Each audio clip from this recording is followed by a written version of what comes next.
আমার গুণময়ী মায়া শক্তি আমার অধ্যক্ষতায় কাজ করে। মায়া ধাক্সেন প্রকৃতি শুয়েতে সূচ। তো কাল শক্তি, মায়া শক্তি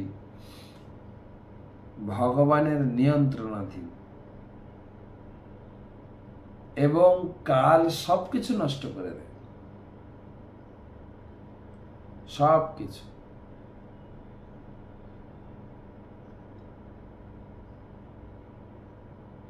এত যেরকম উদাহরণ দেওয়া যায়, এত সুন্দর খাবার দাবার, এত সুন্দর ঘর বাড়ি, এত সুন্দর পোশাক পরিচ্ছদ, বিষয় সম্পত্তি, মার্কেট, কাল ধীরে ধীরে ধ্বংস করে দেয়। সকালকার খাবার সন্ধ্যার সময় বাসি হয়ে যায়, টক হয়ে যায়, খাওয়া যায় না। কাপড় চোপড় পুরানো হয়ে যায়, বাড়ি ঘর পুরানো হয়ে যায়, জীর্ণ শীর্ণ হয়ে যায়, শরীরটাও ধ্বংস হয়ে যায়। যতই আমরা হয়তো বলতে পারি আগেকার দিনের এত প্রকারের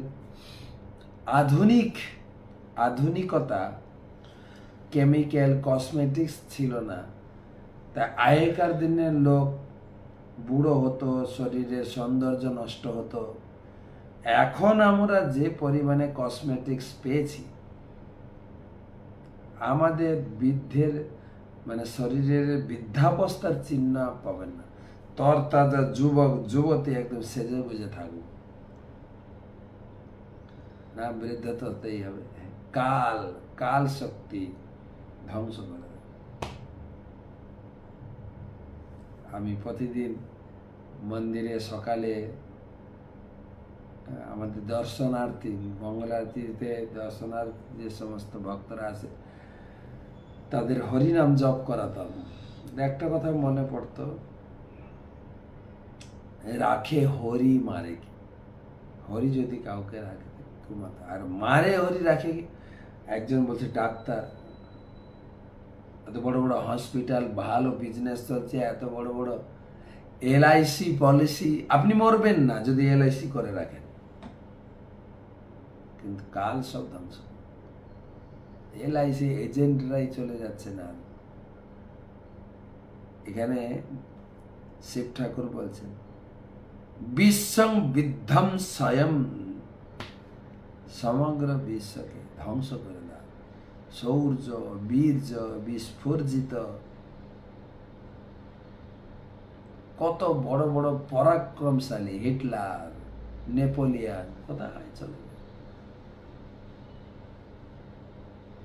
কাল ভগবান যখন কুরুক্ষেত্রের মাঠে তার বিশ্বরূপ প্রকাশ করেছিলেন, অর্জুন ভয় ভিতরে জিজ্ঞেস, আরে তুমি কে? তোমার মুখের ভিতরে সমস্ত রাজন্যবর্গ ছুটে ছুটে গিয়ে তোমার মুখে প্রবেশ করছে, তোমার করাল দাঁতগুলো সমস্ত রাজন্যবর্গকে একদম ছিন্ন ভিন্ন নষ্ট করে দিচ্ছে। কে? তখন ভগবান আমি আমার পরিচয় হচ্ছে কালস্মি ভারতর্ষভ, আমি হচ্ছে স্বয়ং কাল।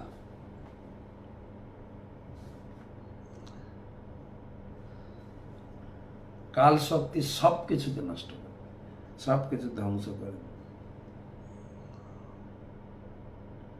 সেটাই বলছেন। কিন্তু যারা ভগবানকে দর্শন করেছেন, ভগবানের সেবায় যুক্ত হয়েছেন, কাল তাদের কাছে আসলেও ভয়ঙ্কর রূপে আসবেন না। ভগবানের দুটো রূপ, দ্বিভুজ শ্যামসুন্দর মুরলীধর, অপূর্ব মাধুর্য মণ্ডিত রূপ। আমাদের পরম পূজ্য শিশুমাত ভক্তি পুরুষোত্তম স্বামী মহারাজ একটা কথা বলেন, যখন আমরা কাউকে মন্দিরে আসার জন্য, ঠাকুর দর্শন করার জন্য, উৎসবে অংশগ্রহণ করার জন্য আমন্ত্রণ জানাই, তখন সঙ্গে সঙ্গে লোক বলে সময় কোথায়?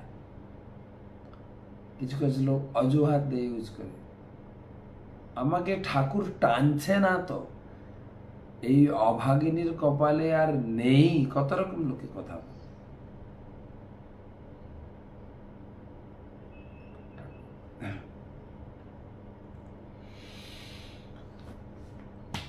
মহারাজ বলে তোমার এখন সময় হচ্ছে না ভগবানের মন্দিরে যাওয়ার, ভগবান নিজে আসবেন তোমার কাছে। ভক্তদের কাছে ভগবান আসবেন নিতে তার নিজের স্বরূপে, গৌরাঙ্গ মহাপ্রভু রূপে, নারায়ণ রূপে, রাম রূপে, যে যে ঠাকুরের সেবক। গীতায় ভগবান প্রমিস করেছেন, তেসাহম সম্মূর্ধতা মৃত্যু সংসার সাগর।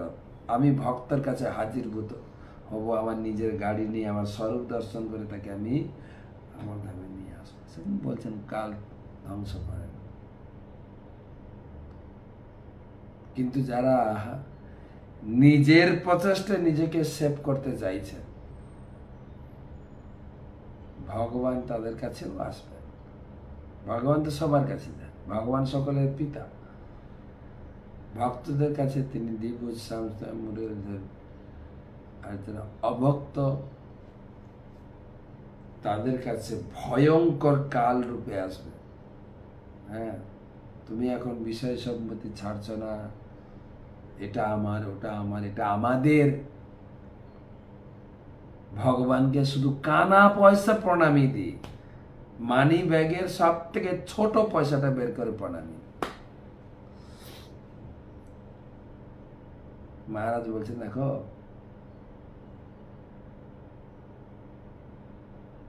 ভগবানকে আমরা দিতে চাই না, যতটা কিছু অন্য জায়গায় খরচা করি।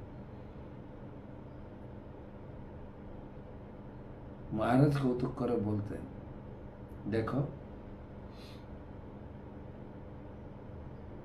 ভগবানের সম্পদ ভগবানের সেবায় ব্যবহার করি না, লুকিয়ে রাখি ব্যাংকে, আলমারিতে। ভগবান যখন আসবেন তোমার ধন সম্পদ কেড়ে নিয়ে যাবেন। ভগবানের অনন্ত হাত,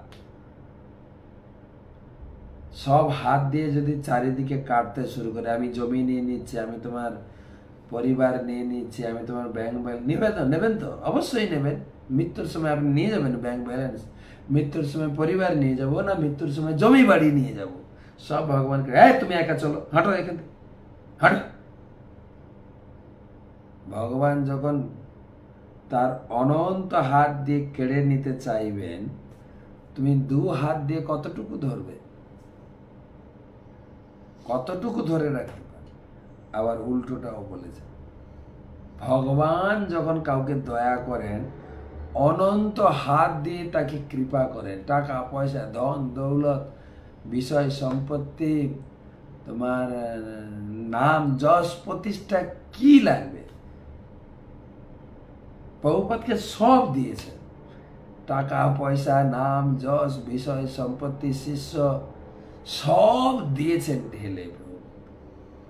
তো মহারাজ বলতেন যে ভগবান যদি অনন্ত হাত দিয়ে তোমার সব কেড়ে নিতে চাইবেন, তখন দুই হাত দিয়ে কতটুকু ঠেকাবে। উল্টোটা হচ্ছে, ভগবান যখন অনন্ত হাত দিয়ে তোমাকে দেবেন, তুমি দু হাত দিয়ে কতটুকু কুড়াবে।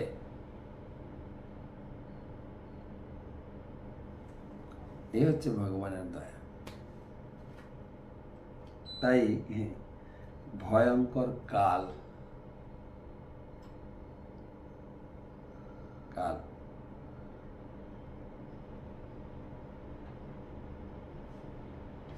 ভগবানের কাল শক্তিকে বলা হয় কালী, কালী মাতা। সব ধ্বংস, তাণ্ডব নৃত্যের দ্বারা সব কিছু ধ্বংস। আমি প্রায় আমার অনুভব হয়, লটারির দোকানে, সব লটারির দোকানে কালী মারছ, কালী মারছে। Maa Tara lottery centre, Dhumavati lottery centre, Tarapith lottery centre, Dakshineshwari lottery counter, সব মায়ের। আর মায়ের স্বরূপ হচ্ছে মা, তো তিনি সকলের মা। তিনি সাবধান করছেন যে লটারি টিকিট খেটো না,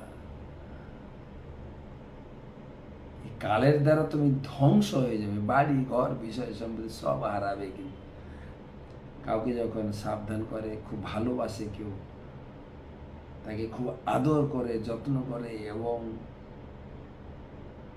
যেভাবে বুঝাতেছ তুই এটা করিস না, তোর পক্ষে ক্ষতিকর হবে, কখনো কখনো কথা বলতে বলতে জিভ বেরিয়ে আসে, এসব করিস না তুই, কখন তোকে আমি যেটা বলছি শোন, এটা করিস না, তোর পক্ষে এটা ভালো হবে। মাও টিকিট কাটো না, মা বলছেন লটারি টিকিট কেটো না, ভগবান তোমাকে যা দিয়েছেন সেইটা দিয়ে সন্তুষ্ট থাক, টিকিট কেটো না। আর টিকিট কানছে সর্বশান্ত।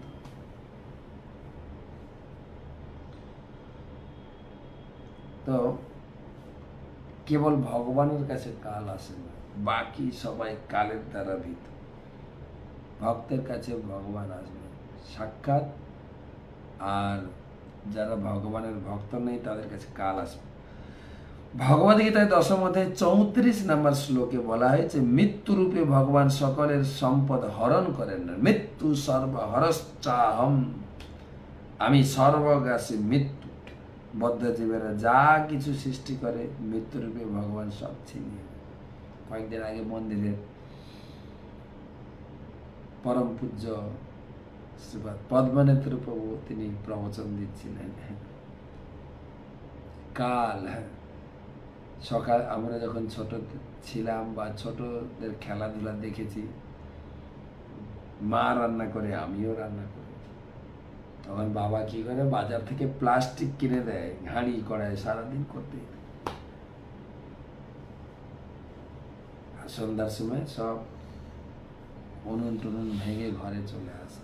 কালও তাই, এই পড়াশোনা করছে, ভালো রেজাল্ট করলো, কি সুন্দর সরকারি চাকরি পেয়েছে, সুন্দর বউ নিয়ে সংসার করো, ঘর বানাও, সব ধ্বংস হয়ে যায়।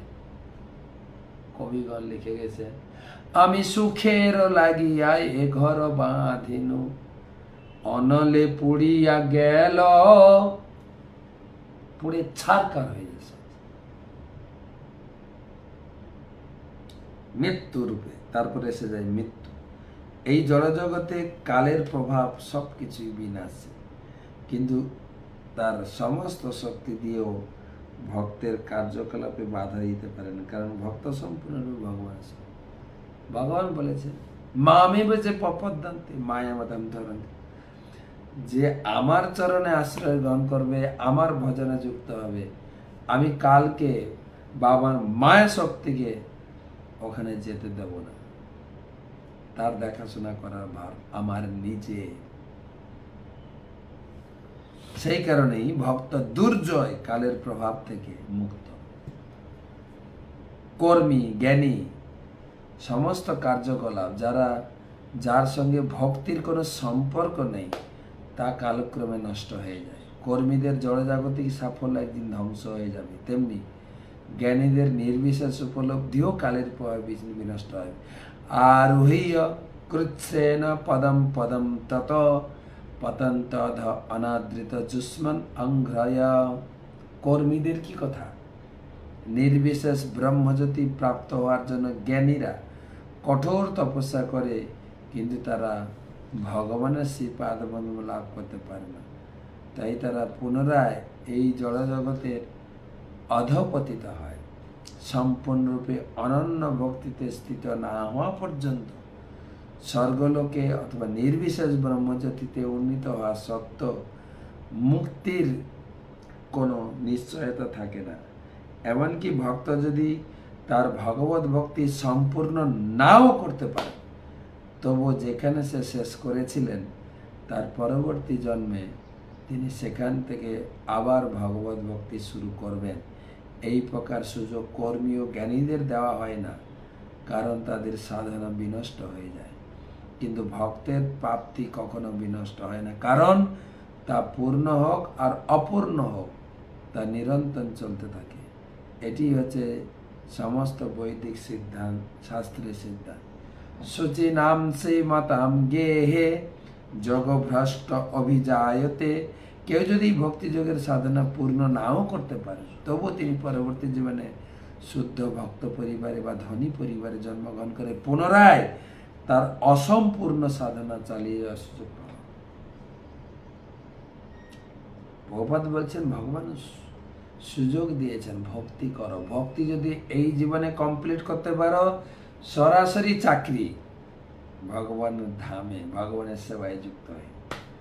আর যদি ফেল করো, তোমাকে স্বর্গে পাঠাবো, স্বর্গ থেকে এসে ধনী বাড়িতে অথবা ভক্ত বাড়িতে জন্ম দেব। তোমার চিন্তা নেই, তুমি ভক্তি কমপ্লিট করতে পারবে। একবার শুরু করলে কমপ্লিট করতে পারবে। এই প্রকার পরিবারের মানুষেরা ভগবত ভক্তি উন্নতি সাধন করার অত্যন্ত সুযোগ প্রাপ্ত হয়।